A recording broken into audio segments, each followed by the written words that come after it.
kick it off. It's going to take off. All Yeah. right. Cool. First of all, I want to thank the commission for having us down. Really appreciate the opportunity to share some ideas that we have around spaceport and Camden in particular. So yeah, thank you very much for having us. So a little bit of background on Spearhead. Jared and I co-founded the firm in 2012, so about 10 years old. Jared and I have a long history together. We've been best friends about almost 40 years now, so it's been quite a while. Decided to get into business together.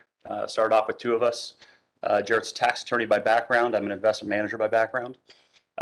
We started Spearhead as a financial services business, really focusing on structuring investment ideas for clients, ranging from very small projects to very big projects.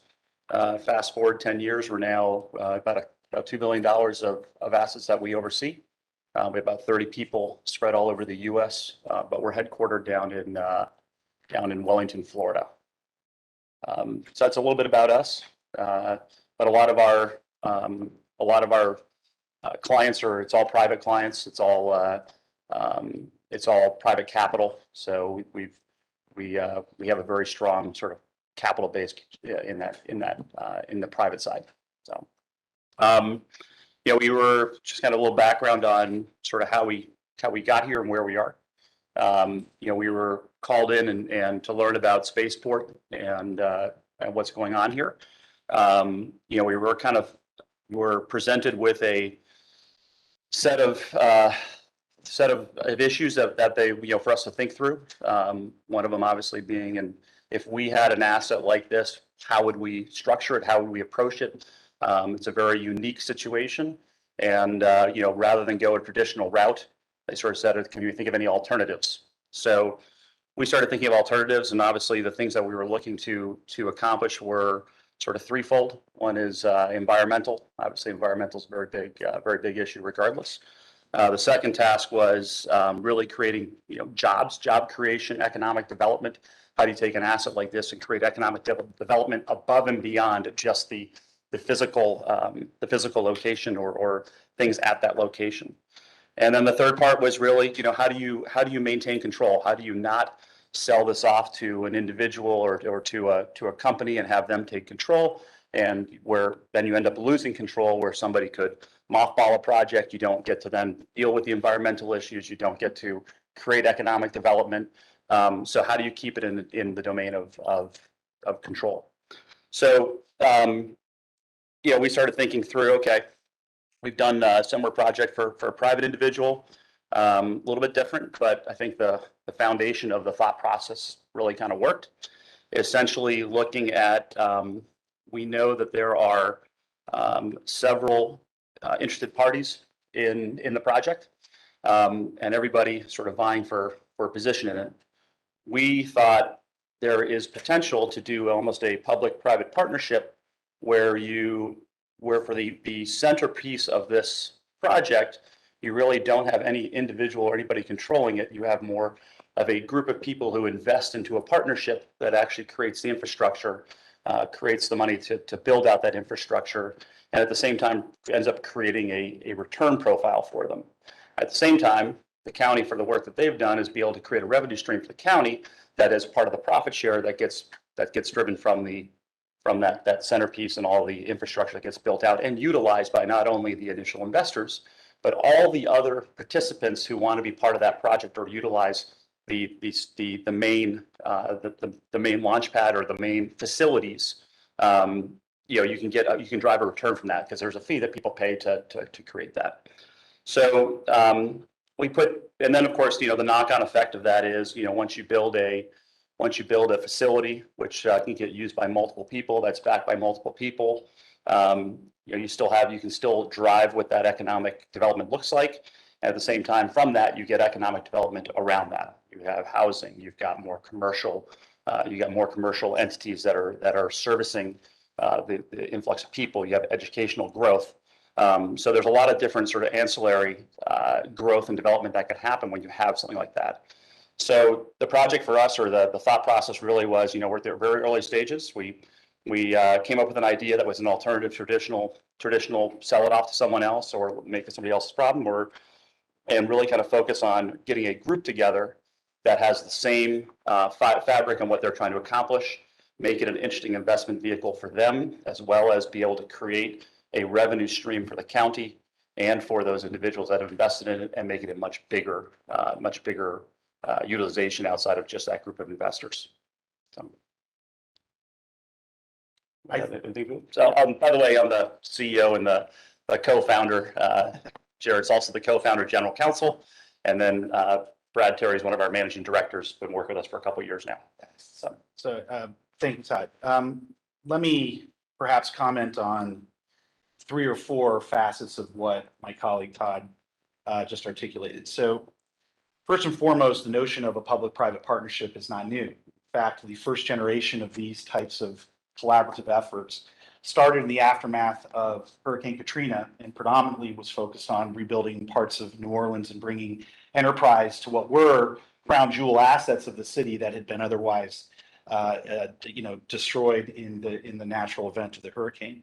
And in fact, at different points in time subsequent to the initial efforts to do that, taxpayers who were interested in creating these public-private partnerships went so far as to get them or at least blessed by the Internal Revenue Service with private letter rulings that said these types of partnerships where you would have something that is otherwise deemed a public entity, it could be a charity, et cetera, or a governmental enterprise, could partner in a way legally with the private sector such that taxpayers weren't harmed, that the enterprise of what it was designed to do could be accomplished, and that the social good that was meant to come out of it, whether that was job creation, education, it was infrastructure, or other aspects of taking what was otherwise an asset that was complicated by its current situation and creating it into a catalyst for growth and a catalyst for other areas of their economy to succeed.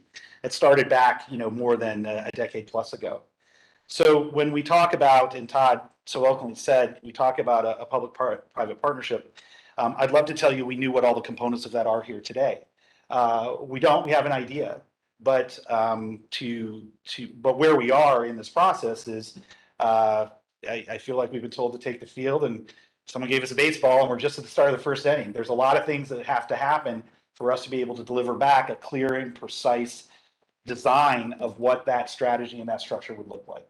And we are embarking on that education process. And as we learn more, we're also trying to be very mindful of a number of the constituencies and the concerns they have about what the art of the possible with Spaceport would ultimately look like. So stepping one layer down from that level of explanation, there are a ton of considerations when it comes to looking at a project like this. We've looked at, on several occasions, a variety of complex situations where there is arguably a one-of-a-kind asset that is owned by a community, and the ability to get to yes for how to optimize that to provide the best possible outcome for the most possible constituents has been put under some pressure. We're not unaware of what some of those conversations or dialogues are. However, we believe that through the right approach and the right structuring, that many of the concerns that have been formally or informally raised to us thus far, and I'm sure sitting here today that there are others that we don't even know about yet, but we're willing to learn about them. And there's a process for us to go through to do that properly so that we can do our proper work for this commission. And in the process of doing that, dealing with things or recognizing that, yes, there has been money spent by taxpayers involved here. Great. How do they recoup what the taxpayer investment was? How does that best happen? Over what time frame does that happen? How can you make sure with transparency that it is happening? Are there environmental concerns? I know there was an EIS. It was done. I know it was very thorough. I know it was based on a number of factors that provide for a host of considerations in there. That's great, right? But there also are just community concerns around that sometimes aren't covered by an EIS. How do we make sure, as we're trying to build a business thesis around this asset, how do we make sure that we are properly being attentive to some of those things? So I would submit to the commission here that the process we're in and where we are is we have three levels of diligence that need to be completed. First level of diligence has to do with what I would call in my own parlance community diligence. We are well aware that there are people that are in support of this, there are people that are opposed to this, and everybody has their reasons for both why they are for and against. I don't know that we've heard all those reasons, right? But in order to be fair, in order to be disciplined with our process, we have to be able to account for that. We have to be able to address it, and we have to be able to deliver back what we believe is a fair and balanced response as to what a business solution would be relative to this asset. The second level of diligence that has to happen is, honestly, it's the business due diligence on how a public-private partnership would work. The public side is easy. It's here. It's in this room tonight. The private side is more complicated because there are a number of folks out there who, when they look at the spaceport and they know what it is, gosh, they would tell you, well, we'll buy it. But I'm not sure that's the best solution for both this community or for the business model. So how do we approach the business community with a sound business plan, with a sound opportunity where they'll put capital up and they will continue to be very good corporate? Any one of these models, when you put together, does it make business sense? At the end of the day, we could say, yes, it makes community sense, perhaps. Yes, it makes business sense and it has all the ancillary benefits, but does it make financial sense? And by financial sense, it's not simply that companies are getting a return on investment. It's that this county is getting a return on investment. So when you break down those three layers of conversation, the business plan that comes back, the model, the hypothesis, I guess, of how it could work, it's in its simplest form. It is as described originally. It is what will appear to be a public and private partnership for the benefit of a single mission, a single vision, and a single set of value systems there. The complexity in it is that there are many, many layers to be contemplated. And as we sit here today, we are here not only because of our initial learning process and probably a good deal of our natural curiosity about spaceport here, having some knowledge base of knowing of a couple of other spaceports, one that I happen to live a couple hours from in Florida, right, who are engaging the private sector and doing things. We're here today because we've spent the time of our own determining whether or not there is an opportunity for this centerpiece to become a perpetual centerpiece that can bring a lot of common good to not only the county, but potentially beyond the county and the country. What does that mean in particulars? Well, it means there's a lot of time that's going to be spent and a lot of discussions that's going to be spent in the first two levels of diligence to determine if even the financial model is capable of being built. And that's not something that we at Spearhead intend to take lightly. In fact, in other situations, and in one in particular that Todd mentioned, which was a private individual that had a set of circumstances, it took several months to distill into what the critical factors were that would allow for the project to be successful. So, you know, we are in our backgrounds and who we are as people. We're entrepreneurs. We've built businesses. We've created jobs. We've looked at other projects when people have brought them to us and said, I'm not sure that dog will hunt. I don't know that there's much we can do to help. We wouldn't be here today unless we thought we could help in some way. And our view is that, and our understanding is that others have come before the commission and adopted a more linear approach. Let us just take it and don't worry about it. Or we want to do this with it and nothing else. We don't share any bias like that. We honestly come here eyes wide open with, we understand what the asset is, and now it's our job to figure out how we can best articulate what our best idea is for this community and this commission to act on it. And if that process proves fruitful, then we're all happy about that. If that process ends up with a business plan that in the wisdom of the commission, you say no, that's okay, but then the process worked. And we are willing to take all the entrepreneurial risk and the time and effort to do that and do that properly, because I believe in, and I speak for my colleagues here, this is a once in a lifetime asset. It truly is. If you look geographically around the United States, there's no other location like it. If you think about it from the standpoint of its importance to science, education, the development of the technologies that are being developed elsewhere, but very well could find a home here.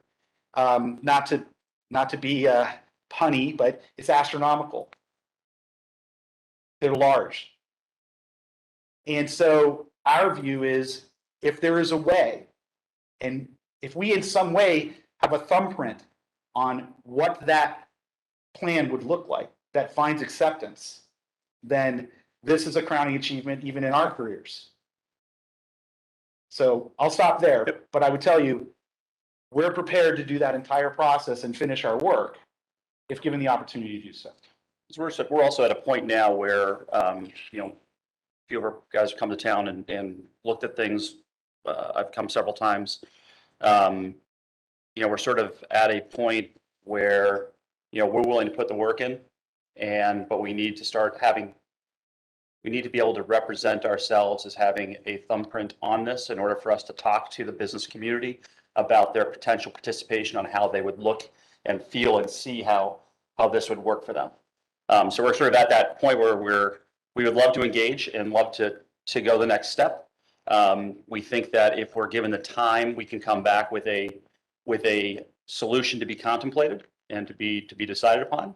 But we reached the point where we can't move forward unless we actually start having those conversations with people and start and give the authority to do so. And I want to be clear about something that Todd said. When we say we want the authority to have these conversations or be engaged, we are not suggesting that you're paying us a fee to do this. What we were suggesting is that if we have the ability to do our due diligence with the facts as they exist, and we are able to couple that with the commentary from different perspectives as to what's important when applied to these facts, then we are in a very strong position to go to the business community that we believe, and in some cases, we know they have had an interest here, and we believe it can be very much rekindled. We believe that conversation will be best prepared together with the business model to say, if this was brought to you, if this was the art of the possible, is this something that your board of directors would commit to? And the commitment, by the way, isn't a day one commitment. This plan is very long in terms of how this thing ultimately gets developed to a point where it is vibrant, viable, and has, in my parlance, a flywheel of opportunity that can happen around the fact that it happened here. But as I want to be absolutely clear, right? We believe that if given the opportunity, we are committing the time and effort to diligence this the best way we possibly can and deliver back to the commission a plan that, once it's in your hands, if there's comments and others and people want to weigh in, that's the democratic process, I guess. So let's have at it. But if we are granted the privilege to engage in that process, then we're willing to take the entrepreneurs to do it, because I think we are optimists by personality, and I think we are believers in that this asset is one of a kind. It's a generational asset. It's a multi-generational asset. Thank you. All right. You know, one of the things that you're talking about, given the opportunity, things have to occur for that to happen. You have to be able to engage with vendors that are interested in coming here. in that regard, part of this process, there's NDAs. And they've been in place a long time. And there's quite a few. We have to work our way through those NDAs with an MOU with you to get you to those people to start putting this business plan together. The concept of the spaceport, the concept of a launch facility, the concept of the manufacturing, the industry, the concept of the STEM programs and the educational programs. We've heard, in this process from a lot of colleges and universities that want to bring STEM programs here. And I'm sure you are aware of folks, you have contacts out there, you have as well. But until you have the freedom to be able to engage with these folks, and that's what we're looking at doing here and going forward with you, is bringing those folks to you so that we can start developing these business plans, which, we had hoped to get into much sooner, but we've had a lot of delays and we've had, it just takes time to put these things together. To me, we're in the most critical phase of it, and that is developing the business plan. The thing that we envisioned when we started this, part of that vision was looking at our digest. I've been looking at it for quite a while now, and I see where it's trending. And it's trending itself to residential taxpayers because we don't have industry here. We have some restaurants and box stores, but otherwise, we got government here. We don't have any big industry. And if we don't start developing our commercial and industrial assets here, digest is going to trend critically against the taxpayers because the cost of government is not going down. I think we've all seen that. The cost of our own homes are not going down. Of course, we've in a unique year with things going on like they are with the inflation and fuel costs. We're in the budget process right now, and I'm looking at additional costs to operate the county. We're looking at revenue sources. We have limited revenue sources here. Predominantly, we have taxpayers, property taxes. There are other things that we factor in. But if we do not move forward in changing the trajectory of that digest, the tax burden is going to get heavy. And it's not going to be spaceport related. It's going to be operation of government heavy.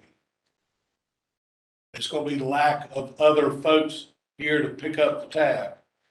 I mean, I can remember when I was on city council when Gilman closed down, they lost $600,000 out of their budget immediately. No replacement. Millage rates had to be adjusted. Digest is growing only so fast. And along with the digest issue, we have exemptions. We used to talk about it more, but the exemptions are growing faster. Our population is aging.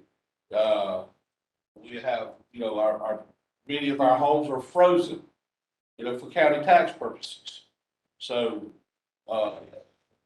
whatever your value is by the county, your taxes only go up if the millage rate changes, up or down. In 2021, we lowered it by 0.227, something like that. We lowered the millage rate. We had enough growth in the digest to be able to absorb it. But right now, what we're seeing is with the additional cost of government operations, public safety, fuel, just the cost of doing business. I don't care if you're government or private entity or running your own home. We have got to change this trajectory. And that was the whole intent. It wasn't to go out and get a piece of property and do a land flip, as you're talking about. We've got this and we just want to flip it. Somebody come and offer you a big chunk of money and you say, that's great. But the whole goal here was to have something that has a residual benefit. And as you stated earlier, perpetual. That grows. That the county's getting return on this investment. That the taxpayers are gonna get the benefit of less of the tax burden that's coming. I assure you. I mean, it's inevitable. We've been very fortunate in the county. Our county is in financially in great shape. We have no debt. We have a fully funded fund balance. Our digest, albeit growing to some extent, is growing residential. And that growth is not going to outpace the cost of governing as it moves forward. And the only way you're going to get that, only way you're going to make up that difference is through millage rate adjustments. And then that is tax increases. And, just this year alone, we had to make budget amendments just for fuel costs around $400,000 just for this 6-month period. We're in the process right now of doing the budget for 2023. We're looking at our digest, we're looking at projected revenues, we're looking at what monies we have available to put toward the cost of governing projects without a millage rate increase. And when you look at the budget demands, the budget requests coming from the department heads, and we've dealt with this every year. We've ran it very tightly. And so that to me was the foundation of why, because I've looked here, and you look back at the last 80 years, you tell me what has come to this county. We had a paper bill come in the 40s. Came to a sleepy little town, surrounded by trees and water. And build a paper bill.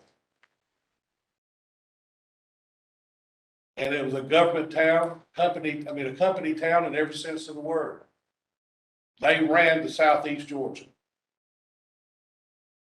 The problem is, along with they paid wages that I don't think anyone argued that you could raise a family in. Your kids could go work there during the summers if they wanted to go off to school. But all the real money left this county and it went to New York or elsewhere. It was a company town in the sense they did just enough to keep everybody tapped down, satisfied as much as possible. And it rocked along for X number of years. And then eventually it was sold to an outfit from Mexico. They wheeled in here and ran it in the ground. And left over everybody, left over employees, vendors, everyone in town. And then left a mess out there for us to deal with. We understand the hazards of bringing in business. And we understand, I had someone confront me during one of the EISs. Well, as you stated earlier, we went through the EIS process on this. We understand environmental issues.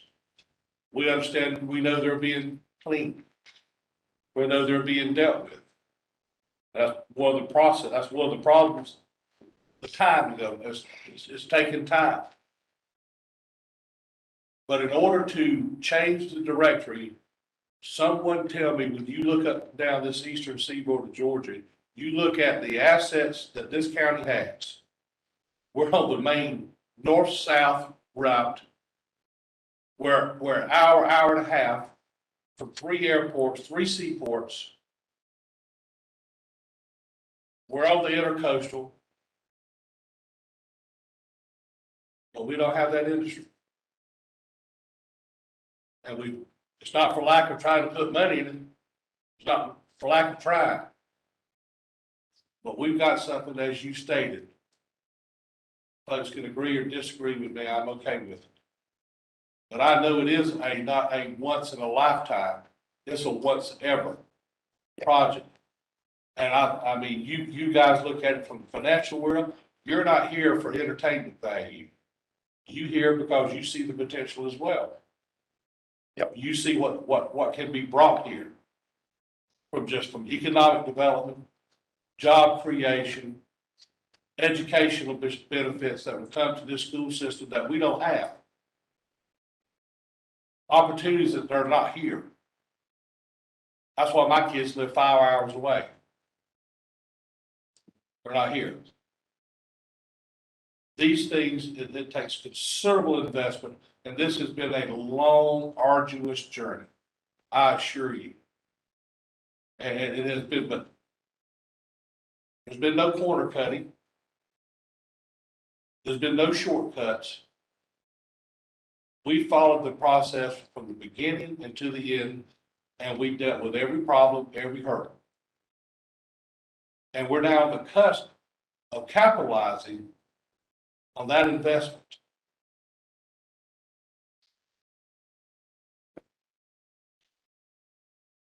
I believe I see what it is enough to know that it is more than worthwhile to pursue. Apparently you do as well.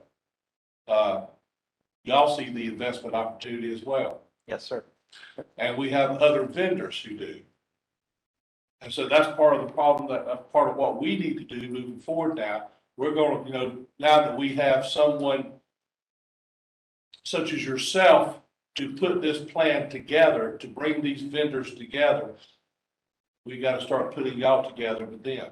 And that's what I want to move forward with. So that you can finalize these plans and we can, we can look at the organizational structure, the opportunities for return on investments, the opportunities for return down the road, years from now, and the growth and the quality of growth that it will bring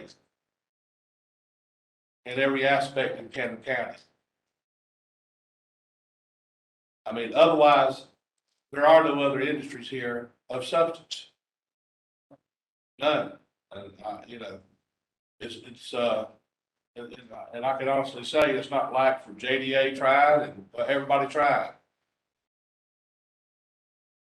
This is a once ever opportunity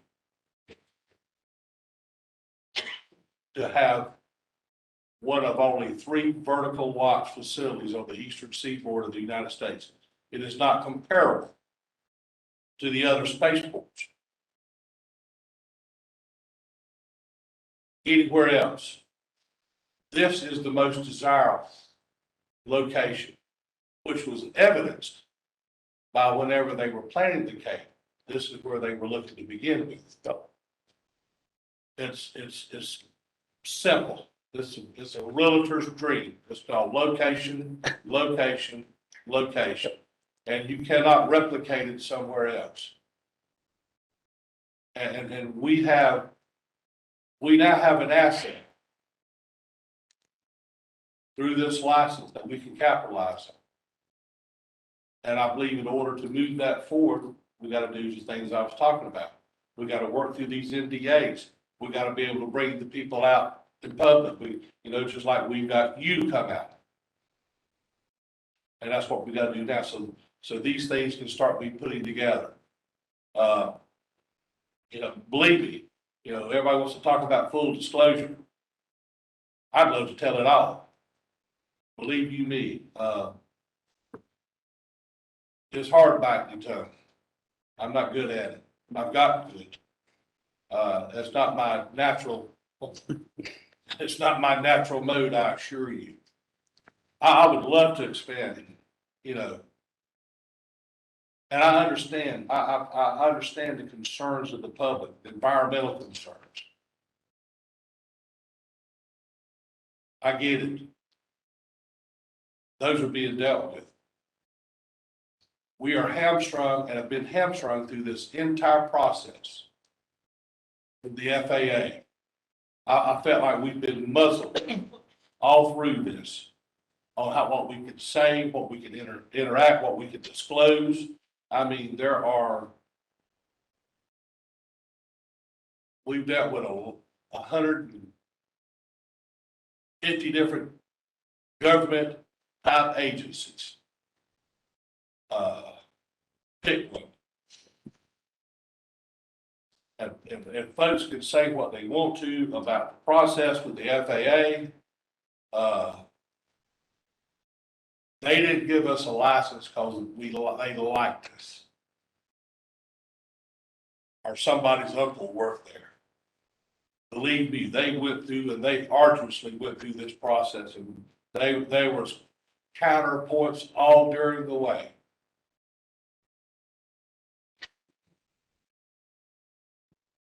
And they gave Camden County a spaceport license. That is just something you just don't throw away. You just do not throw away. We at least go through the opportunities of getting with these vendors, getting with you folks, and putting together the most important phase of this. And we've known this is coming. And granted, if you asked me 8 years ago, I'd have told you 3 million, and 3 years later. And believed it.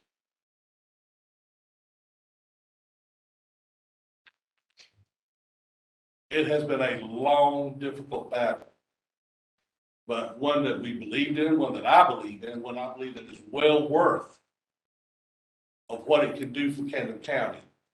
And folks can talk about the environmental issues out of this property. Well, guess what? They're there. They're there. And whether spaceport happens or not, they're still there. Yep. And they were there before this ever came about. But you want to know something? Those environmental issues began being dealt with in 2015 when they were contractually obligated to. Everybody can talk about, I knew this, I know that. Well, they wasn't around. Nobody came forward whenever they closed up and left. Locked the gate and walked out, gone, tore all the buildings down, reduced the tax basis. Goodbye. And just pay whatever they gotta pay and get whatever they get. Those environmental issues were addressed when this opportunity came along, and they're still being addressed. I can assure you. And they're being dealt with now. And they're not gonna be left unresolved. At a minimum, that's taking place. Those environmental issues are being dealt with out there. This isn't the first place that's had environmental issues. Won't be the last. But it's being dealt with correctly. And it can be dealt with in such a manner to afford the commercial and industrial activity on that footprint out there. And so that's my thoughts on it. Thank you, Commissioner Locke. I don't know if any other commissioners have questions. I mean, I understand, you know, you're an SEC regulated company. You've got restraints. We've got to now do our part to authorize you to move forward with your part. Yes, sir. And I'm of the opinion. Tell me what there to be lost from the county's perspective in that regard. Well, Mr. Commissioner, you're in the budget process right now. We're not going to ask for anything out of your budget, so you're covered there. Separately from that, whatever the multiple number or whatever the broad array of NDAs that exist out there, it is quite simple for us to acquiesce to the same rules of engagement, and we've done it in the past and we'll do it again.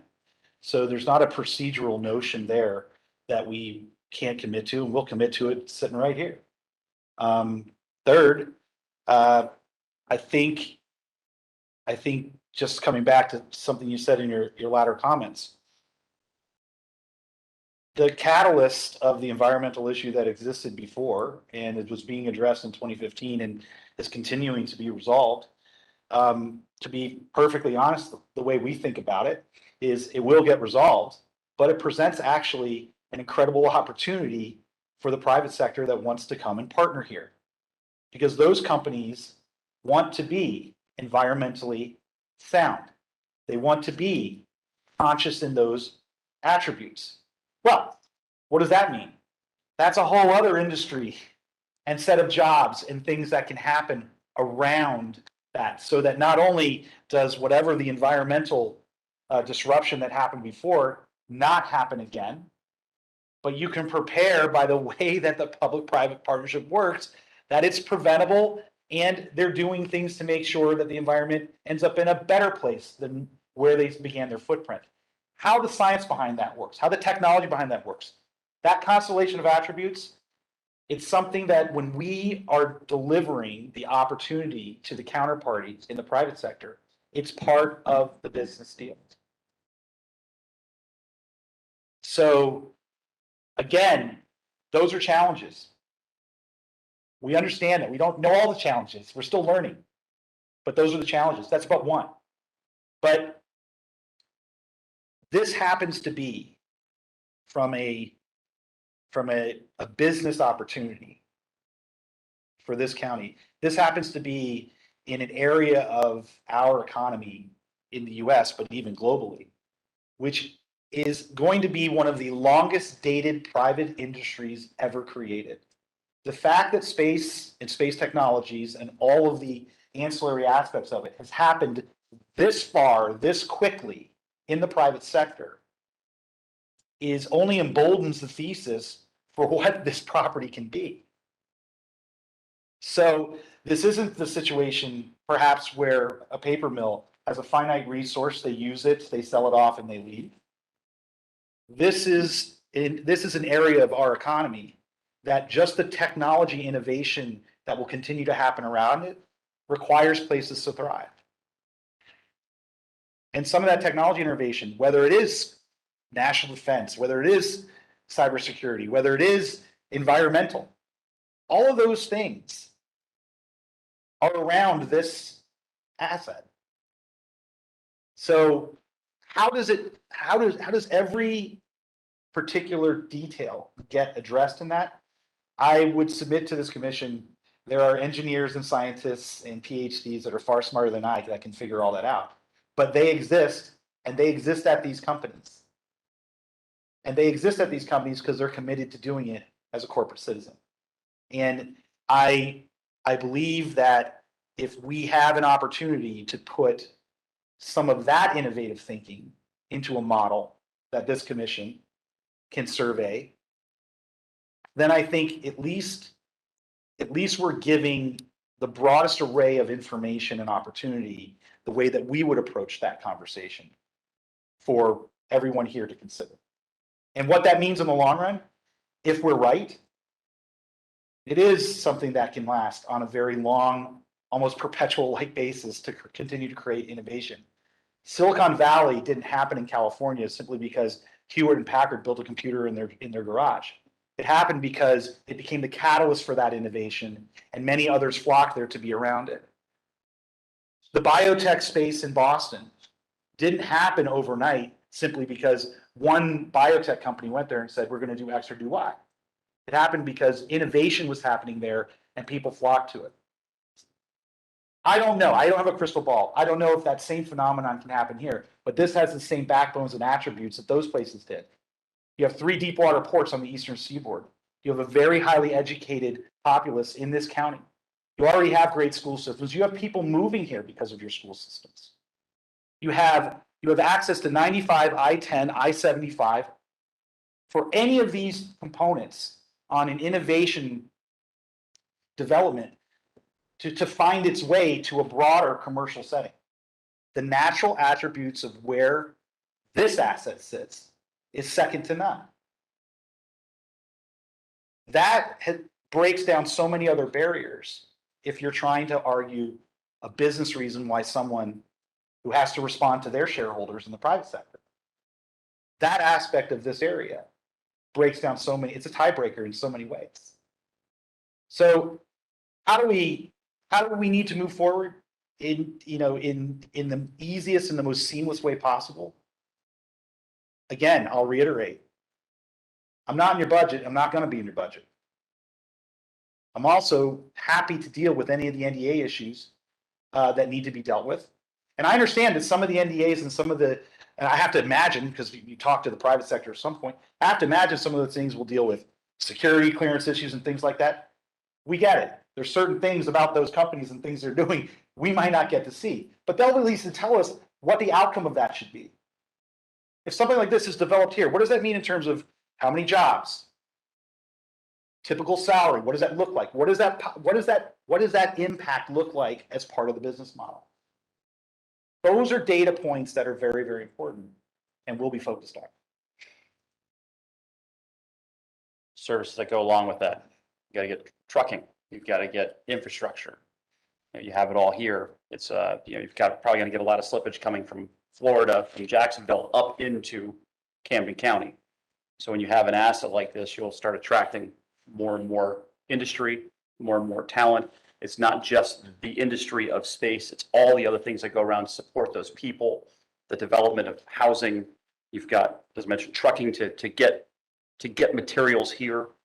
So sort of the job creation, not only at the PhD level or naval officers that are retiring and looking to stay in the county, but all the way through to you need to have wait staff for bars. You need to have truckers who are going to truck things in here. You're going to have builders building houses. So carpenters, you're going to have plumbers. You're going to have, if this works right, you're going to have that whole scale of employment coming to Camden County. That's one of the things, that when we started this, as far as the spaceport, we weren't interested in just having a place where you can launch a rocket. You talk about the catalyst, that's the carry. That, the launch is what attracts, as you stated, these ancillary things to me. It attracts the rocket manufacturers, it attracts the satellite manufacturers. And we've talked to them.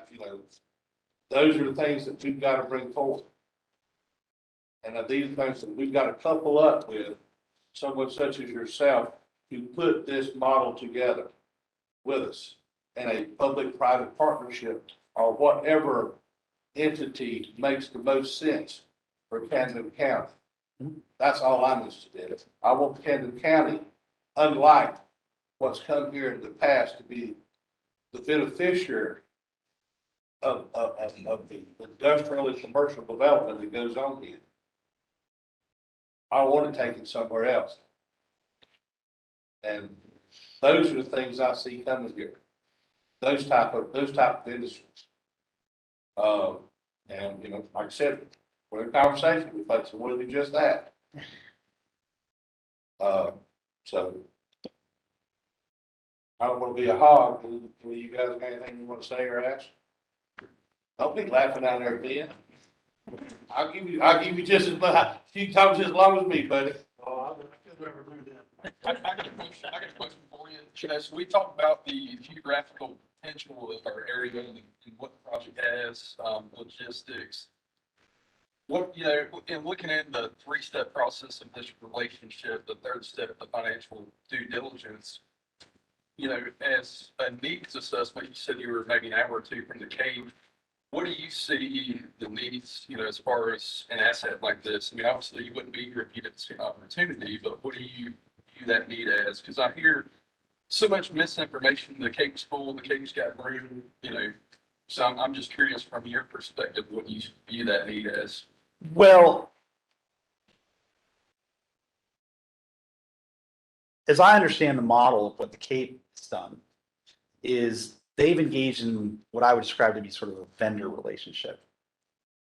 You want to use our pad, it's going to cost you X, you can only use it so often, here's how it works, right? So the folks that are using it are interloping in for the period of time that they need it. They're utilizing the facility predominantly just for the launch.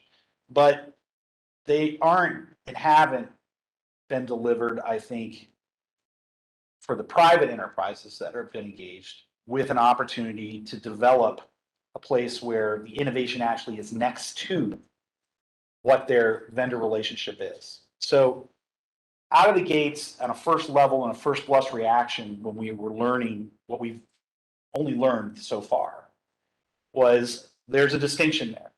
And the distinction is that on the one hand, Commissioner, as you said, you could have somebody just show up, launch a rocket and leave, but take all the real stuff that's supposed to stay here somewhere else, right?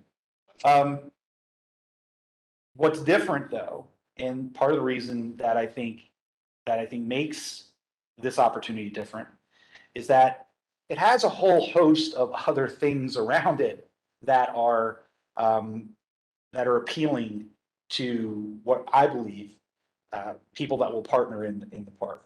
And among the things that are there, and I mentioned them briefly a second ago, one, you already have a very, very well-educated population in this county. Two, your education systems are good, so people who are looking for opportunity and they're working for these companies can come to a place where they have good infrastructure, good schools, good community, and arguably with access to whether it's the beaches that are around, whether it's the intercoastal, whether it's the natural preserves, they have plenty of work-life balance that can come to that. So the ability to recruit into something that's as innovative and technologically innovative as a space program and deliver a solution for that populace exists here, absolutely, with this tool. The second piece that I think is to consider is that when you're in the vendor business and you're limited by how often you can do something, right? You're limited by what your upside is. And when you're in the partnership business, and the partnership contains more than just the simple notion that you're going to launch something every once in a while for a fee. But part of the reason why the ability to launch happens because the innovation is happening there. That is a multiple and continual revenue model. So when you apply that logic forward and you say, okay, if we know that there's going to be that kind of an engine running in spaceport, then you get a better line of sight on what the sources and uses of those revenues and profits and things can be used based on the public-private partnership. And I'm not saying that it's an all or nothing game. What I am saying is that I believe, and the reason why we've gravitated to that model, both initially and as we sit here today, I believe that provides a logical model for the county to be rewarded and continue to be rewarded as the folks that are making rockets and sending them up in space for private investors that want satellites there are also being rewarded. It doesn't have to be all or nothing. It doesn't have to be binary. We have the one and you have the zero. And so I think the model, and because the spaceport, and I say this with all respect to the state, the physical state in which it's in, because it's raw right now, and it has the ability for innovation and things to happen. It provides a very, very attractive and an entrepreneurial and innovative moment for those that are involved in the space business in the private sector. It really honestly does. I hope I answered your question properly. When you get a group of people who are invested together, so rather than a capital expenditure per company, it's investment for them. And now you have not just one, but you've got a group of them. Every single one of them is incentivized to see this be successful. So what does that mean? It means they bring their jobs here. It means that they bring their infrastructure here. It's harder for them to leave. Unlike another location where someone can just pay a fee, do what they need to do, and then leave because they have no skin in the game. When you create that vehicle or you create a partnership that makes them have skin in the game, they're incentivized for the long term to see it become successful.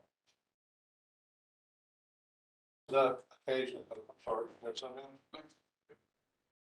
Do you see Camden County paying for the infrastructure to build out there? Do you see a model of that? No. No.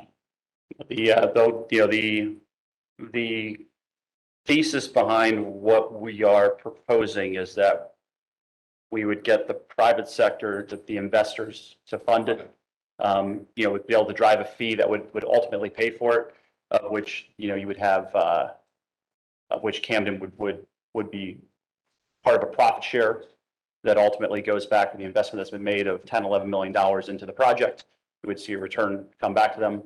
And then as the years extend, see a profit center going forward.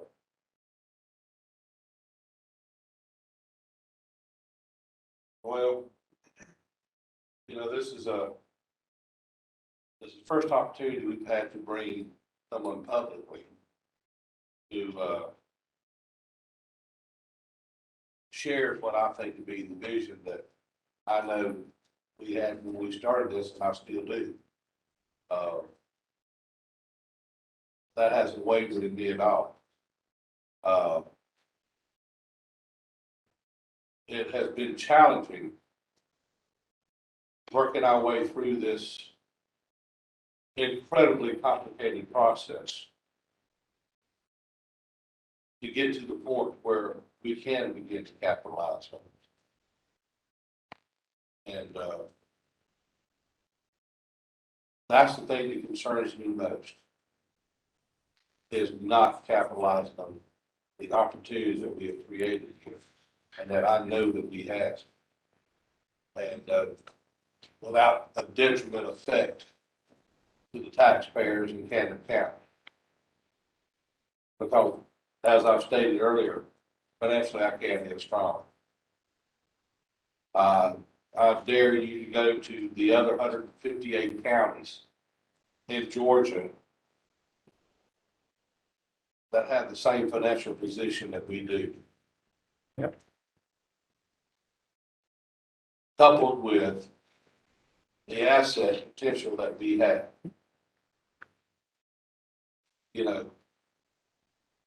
Everybody's been gun shy.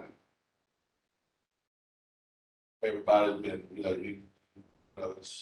it's been very polarized here of late. But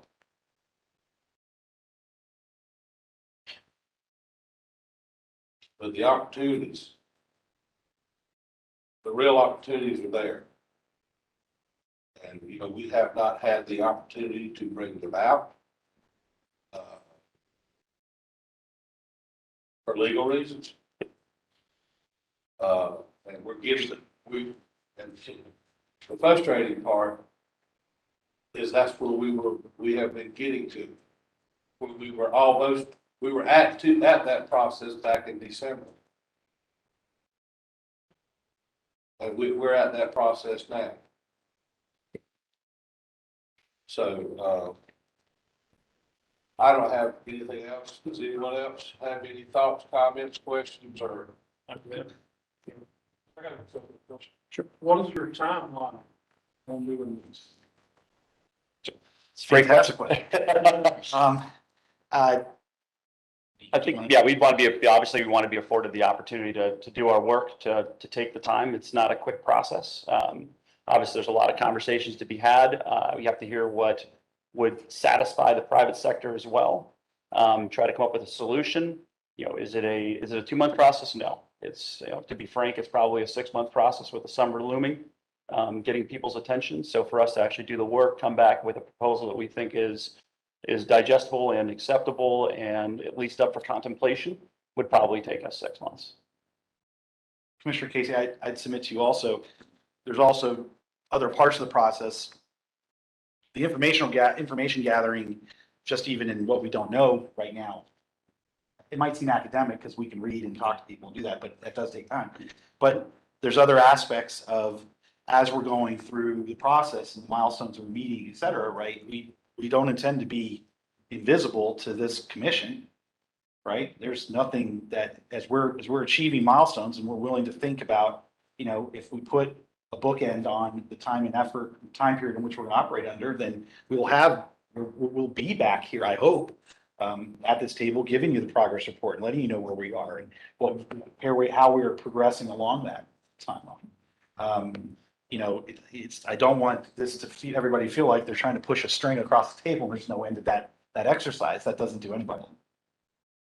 So, do we know the specific breakdowns of that? No, we don't. But I think that, if we're given the opportunity to work under, the constraints that we need to, et cetera, then I think we need to set out and chart out what that calendar would look like, and the commission will approve it, or say it's too long or too short, or can we get to this, or can we be at this point at this time?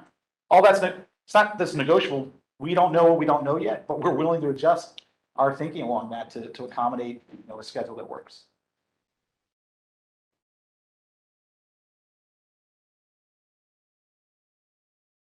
You said you had two questions. You have another one?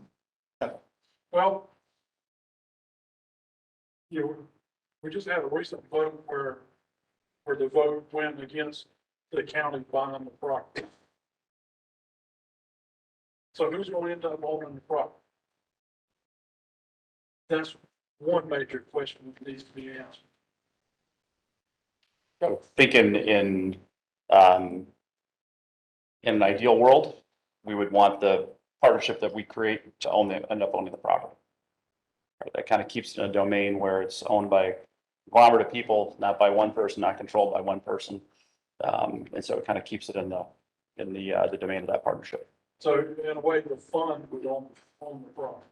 Correct. Partnership, yeah. However, the process that you're in, which I know is a legal process that's there, we have no comment on. We're aware of it. It's a factor that we have to consider, especially when we go talk to others about what the art of the possible is. And we're obviously aware of it, and we're monitoring, but we understand that there is a legal process around it.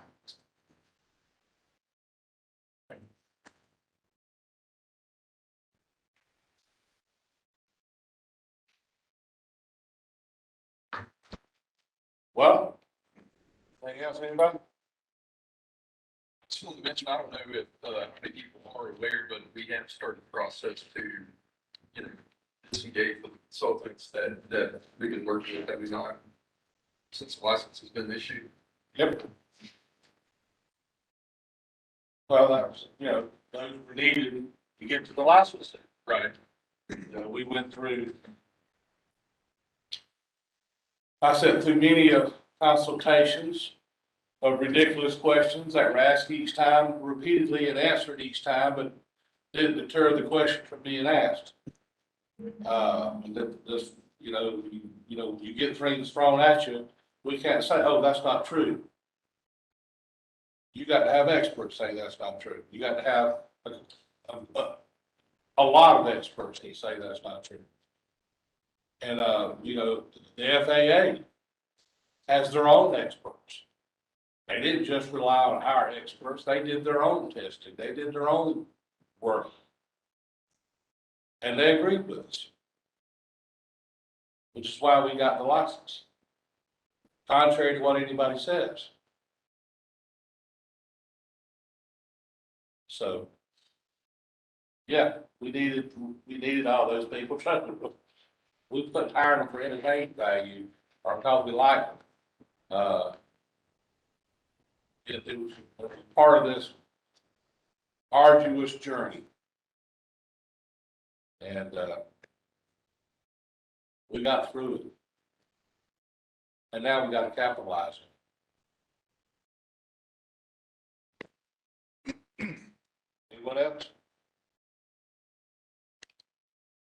Fellas, I appreciate your time. Appreciate you coming up here. Look forward to continuing and moving forward and get some of these things cleared up and y'all can get your process started. Thank you, commissioners. Appreciate it. Thank you for your time. Thank you. Appreciate it. Thank y'all.